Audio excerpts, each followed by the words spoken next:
How do you make money in commercial real estate? Well, the good news for you is there's a ton of money to make in commercial real estate. And in today's video, I'm going to go over some of the ways you can do that. And especially if you're just beginning and just thinking about this, what your best options are. And stay through to the end, because at the end I have a special offer where I can teach you one of the businesses that I'm going to be talking about today.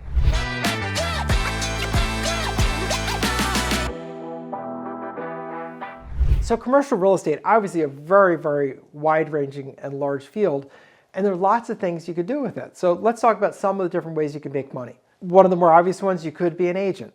Agents can make very good money. And I would suggest if you're an agent in commercial real estate, you'd want to work with one of the bigger outfits in town.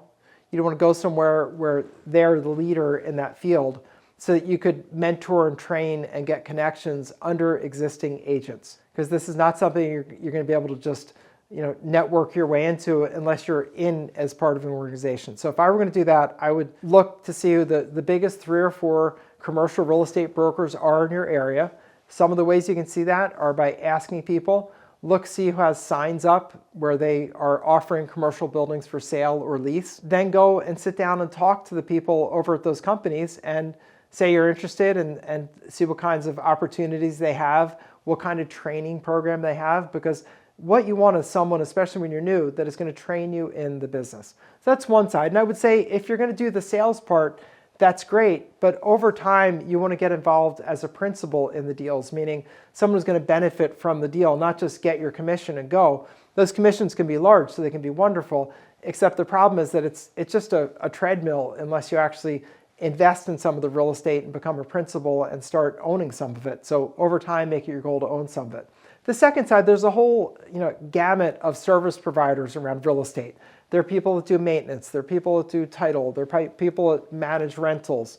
There are people that do fixing up of properties. There's all of that. I don't think that's what you're looking for in this video. If it is, this isn't the video for you, because I'm not going to talk much about those other than to say, if you want to start a construction company, go ahead, and that could be one of your clients, but that's not really being in commercial real estate. That's just being a service provider. Let's talk more about becoming a commercial landlord or a property developer, which I think is probably more appropriate to this video. So if you wanted to be, say, a commercial landlord, that means someone who owns properties and rents them out. The first thing you want to do, in my opinion, is work with someone who actually knows what they're doing in that business.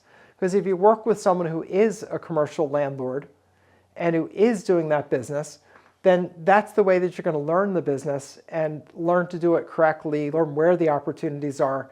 And I would work as part of an organization that's very successful at doing what they're doing in managing and leasing and owning commercial real estate. And I would get involved that way. I would not try to just do it from scratch as a do-it-yourselfer. It's very hard to break into those deals, and it's very hard to get the money together that's required for commercial without any track record. And what you want to do is establish a track record by working with one of those companies where you're managing projects, you're developing projects, you're managing rentals, and you're going through the different seasons, meaning the high times when renters are easy to get and paying large fees, the low times when it's hard to rent out properties, and learning how to manage those properties and gaining experience and a track record. Because then when you want to raise money, it's much easier to do so because you have experience and you'll have connections of people that invest in that. So if I were going to do the management side, that's what I would do. Same thing with the development side. If you want to do real estate development, I would go and work for a leading real estate developer in the area where you're interested in working. Go and work as part of their site selection committee where they're evaluating parcels of land and evaluating parcels for redevelopment where they're used for something now, but you're going to use them for a new use later. Example of that today, we have a market that's not very good with office space because there's too much of it, and especially so many people working remotely, there's really too much of it. And that's going to be redeveloped into other uses. What are the general uses? Probably residential for the most part. A lot of those office buildings will become residential condominiums and apartments. So that's, those assets will be repurposed to a better use for today. So you're going to see that. And the best way for you to get into that and do it well is to work with the leader in that field. Work with someone who knows what they're doing. Typically, those companies are not enormous, especially at the local level. Usually, there's a pretty small team that's working. And get in with one of those teams so you can get the experience And it's not unusual in those teams where someone learns, they do well, and then they say, you know what, I want to sprout out and do some of my own deals, or I found a deal over here that I want to do. Do you want to go in on it? And you get people in your office, maybe even the principals and the big mahafs at the company, that want to go in also. There's nothing wrong with doing that, with being what I would call an entrepreneur instead of an entrepreneur, where you're inside the company and you're coming up with deals and putting them together. And I think absolutely the best way to learn is working with people who really know. Commercial real estate can be a wonderful field. There's lots of money to be made in it. There's always change. There's always new uses. Like several years ago, the biggest thing was building warehouse space, because with Amazon expanding and with internet-enabled commerce expanding, people needed warehouse space all over the place. That was huge for years. And then it shifts. I think right now with the repurposing, we're needing an office space. There are going to be a lot of very distressed landlords who can't fill their space.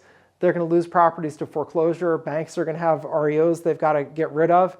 And those are great redevelopment opportunities. So there's always changes going on. There's always new opportunities coming up. What you want to do is learn from people who really know and deploy that way. If you're truly wanting to bootstrap yourself from the beginning, I think you're far better off starting in residential real estate, meaning like house flipping or doing rentals and things like that. I don't think, if you're new, I don't think commercial is the place to start. I think it's too complex, requires too much capital, it requires too much knowledge, and that's not the place to start. But there is a place for you to start. So true commercial, just work with a leader. Otherwise, just head into the residential realm. Much more manageable to redevelop a house that needs to be fixed up or a triplex that needs repair. That's easier. Or even a giant house you're going to cut up into apartments. That's something that's approachable to you as a regular person. So those are my suggestions. I hope this is useful. If you like it, subscribe to the channel. Give me a thumbs up, because the thumbs up will help the YouTube algorithm know to send more people my way, and hopefully I can teach more people about this. And the business that I'm doing, if you want to check that out, I do what's called the Overages business. That's a business where I make money helping people who've lost a property foreclosure get back large amounts of money, and I get paid a fee for doing that. So if you want to learn about that, just click on the link down below in the description, or up above if it appears up above for you. That link up there is my intro to the Overages business video. In that short video, I tell you how the business that I do works. And if you'd like me to teach you the business, I'm happy to do so. Just go watch that video and I'll see you over there. So hope this is useful. This is attorney and real estate investor Bob Diamond. Go watch the next video and I'll see you next time.